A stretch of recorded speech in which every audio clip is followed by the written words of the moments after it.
হরে কৃষ্ণা, ভক্তি সাথী চ্যানেলে আপনাদের সকলকে স্বাগত। আজ আমরা আলোচনা করব দেবশয়নী একাদশী 2025 মাহাত্ম্য, উপবাস বিধি। ওই দিনটি কেন এত পবিত্র, তার পেছনে পৌরাণিক কাহিনী। ভিডিওটি শেষ পর্যন্ত দেখুন, কারণ শেষে বলবো কিভাবে এই ব্রত পালন করলে আপনি ভগবানের আশীর্বাদ পেতে পারেন। দেবশয়নী একাদশী কী ও কবে? দেবশয়নী একাদশী হলো আষাঢ় মাসের শুক্লপক্ষে একাদশী। 2025 সালে দেবশয়নী একাদশী পালন করা হবে 6 জুলাই রবিবার। এই দিন থেকেই চতুর্থ মাস শুরু হয়, যা দেবতারা শয়নের সময়। বিষ্ণু এই দিন চোখ নিদ্রায় যান। এই একাদশীর মাহাত্ম্য পৌরাণিক কাহিনী। পদ্মপুরাণ ও বিষ্ণু পুরাণে এই একাদশীর বিশেষ গুরুত্ব বর্ণনা করা হয়েছে।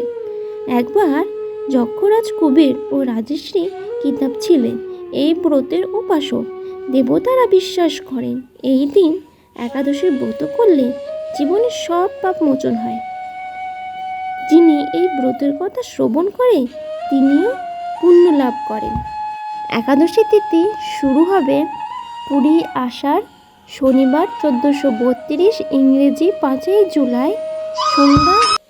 শয়ন একাদশী তিথি শুরু হবে 20 আষাঢ় শনিবার 1432 ইংরেজি 5 জুলাই সন্ধ্যা 6:43।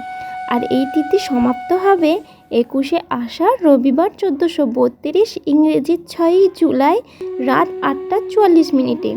একাদশী পালন করা হবে 6 জুলাই 2025 রবিবার।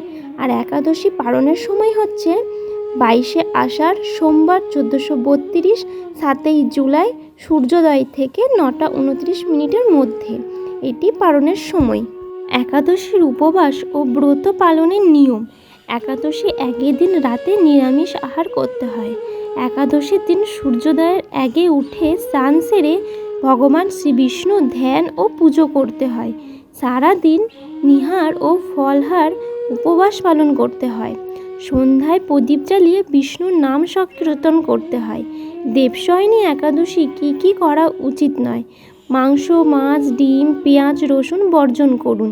মিথ্যে বলা, রাগ, ঝগড়া এবং পরনিন্দা থেকে বিরত থাকুন। এই দিন কাউকে চর্মচক্ষু নয়, অন্তর্দৃষ্টি দিয়ে বিচার করতে হয়। এই পবিত্র দিনে উপবাস ও পুজো করলে জীবনে সুখ, শান্তি, মুক্তি লাভ হয়। ভিডিওটি আপনাদের ভালো লেগে থাকলে লাইক, শেয়ার ও চ্যানেলটিকে সাবস্ক্রাইব করুন।